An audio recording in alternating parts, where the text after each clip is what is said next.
Hello, my name is Wyatt Dyer, and my research project was over the hegemony of the United States of America. Now, hegemony originally translates back to its ancient Greek origins, when city states in ancient Greece would compete and vie for top title economically, politically, and militarily, giving it a three-sided way to be first in everything. Today, the hegemony of the globe stands on the same points but different influence over the world.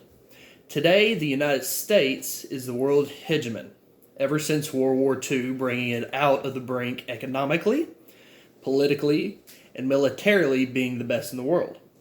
Now, this was tested again and again during the Cold War with Russia or the USSR.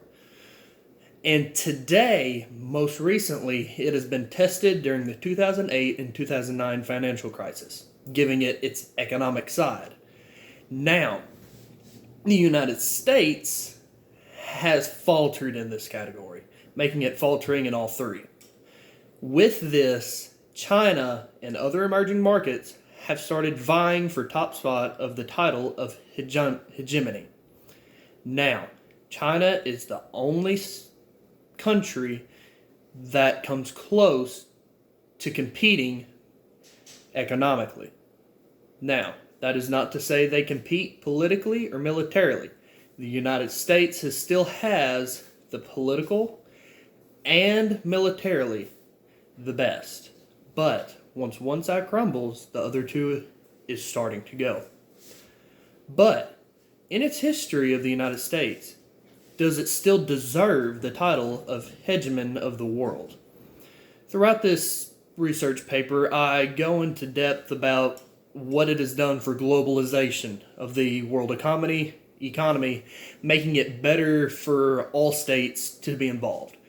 Now, one of the articles I was thoroughly surprised by and glad it brought to my attention was a Vietnamese article over what Vietnam has done with the United States as hegemon of the world economy and globalization. With this comes the darker side of the United States economy, with Vietnam and other developing markets and underdeveloping markets giving a side to where the United States is essentially the king of the castle and everyone else is just peasants.